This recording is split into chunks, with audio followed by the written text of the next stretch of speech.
بہت سے لوگ کہتے ہیں سنت پر خود بخود عمل کیسے ہوگا، یہ عادت ثانوی کیسے ہو جائے گی، سوچنا نہیں پڑے گا؟ جی ہاں، سوچنا نہیں پڑے گا، خود سنت پہ عمل ہوگا۔ کیسے؟ یہ ہماری سمجھ میں نہیں آ رہا۔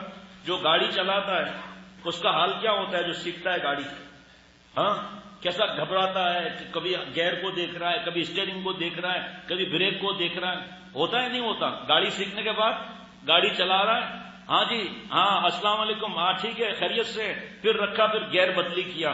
اس کو سوچنا پڑتا ہے کہ اب سیکنڈ گیئر میں جانا ہے، تھرڈ گیئر میں جانا ہے، اس کو کلچ بریک ایکسیلیٹر کے لیے سوچنا پڑتا ہے۔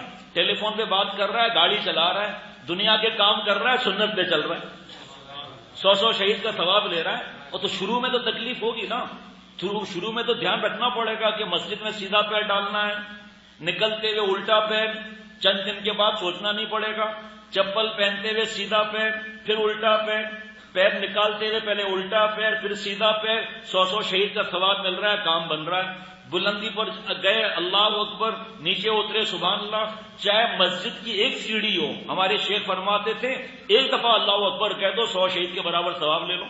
اور اگر 20 سیڑھیاں ہیں، باتیں کرتے ہوئے جا رہے ہو، کوئی مسئلہ نہیں ہے، ایک بار تو اللہ اکبر کہہ دو بھائی۔ ہاں پل جا رہا ہے یا گاڑی اوپر، اللہ اکبر، نیچے اتری، سبحان اللہ، لفٹ اوپر جا رہی ہے، اللہ اکبر، لفٹ نیچے آ رہی ہے، سبحان اللہ، جہاز نے ٹیک آف کیا، اللہ اکبر، جہاز نے لینڈنگ کیا، سبحان اللہ۔ یہ کیا ہے جناب؟ یہ ہر وقت مولا کے ذکر میں رہتے ہیں، ہر وقت سنتوں کی اتباع کرتے ہیں۔ مولویوں کو، صوفیوں کو کوئی کام نہیں ہے، جب دیکھو سنت، جب دیکھو سنت۔ حضرت تھانوی رحمۃ اللہ علیہ فرماتے تھے کہ ایک بچہ تھا، اس کو لڈو بہت پسند تھا، بہت لڈو سے محبت کرتا تھا۔ جب کوئی پوچھتا آپ کا نام کیا ہے؟ عبد الرحمان لڈو۔ آپ کے ابا کا نام کیا ہے؟ عبداللہ لڈو۔ کہاں پڑھتے ہو؟ مسجد حفصہ میں لڈو۔ گھر کہاں ہے؟ ماڈل کالونی شیٹ نمبر 21 لڈو۔ تمہیں کیا پسند ہے؟ لڈو۔ فرمایا لڈو پسند ہے تو ہر وقت لڈو لڈو، جسے حضور صلی اللہ علیہ وسلم پیارے لگیں گے، ہر وقت نبی صلی اللہ علیہ وسلم کی یاد تازہ ہوتی رہے گی اسے۔ اللہ سے محبت ہوگی تو یہی تو طریق، گھر میں داخل تو ہونا ہی ہے نا، یا پھدک کے اوپر سے جائیں گے؟ کیا خیال ہے؟ گھر جانا ہی ہے نا، سیدھا پیر پہلے ڈال دیں، پھر الٹا پیر ڈالیں، گھر تو جانا ہی ہے۔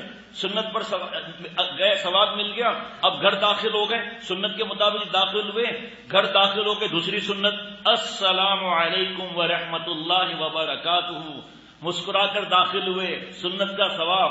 ایک دفعہ سورہ اخلاص پڑھ لیا، سنت کا ثواب۔ درود شریف پڑھ لیں، صلی اللہ علیہ نبی الامی۔ نقش قدم نبی کے ہیں جنت کے راستے، نقش قدم نبی کے ہیں جنت کے راستے، اللہ سے ملاتے ہیں سنت کے راستے۔ جل جلالہ کہہ لیجئے، واجب ہے پہلے اللہ پر جل جلالہ کہنا۔ تو کتنا آپ سوچو اللہ کتنا خوش ہوں گے۔ اور جب جو سنت پر عمل کرے گا، مدینہ شریف بھی یاد آئے گا، جالی مبارک بھی یاد آئے گی، سبز گنبد بھی یاد آئے گا، حضور صلی اللہ تعالی علیہ وسلم بھی یاد آئیں گے۔ اور جب سنت پر عمل کرے گا، حضور صلی اللہ تعالی علیہ وسلم سے محبت بڑھے گی۔ جب حضور صلی اللہ تعالی وسلم سے محبت بڑھے گی تو جنت میں حضور صلی اللہ تعالی وسلم کا ساتھ نصیب ہوگا انشاءاللہ تعالی۔ اب جتنا عمل کرتے جائیں گے محبت بڑھتی جائے گی۔ لباس کیسا ہونا چاہیے؟ چہرہ کیسا ہونا چاہیے؟ ٹخنے حضور صلی اللہ تعالی علیہ وسلم کے کھلے رہتے تھے یا نہیں؟ بخاری شریف سے بڑھ کر کوئی کتاب لائے؟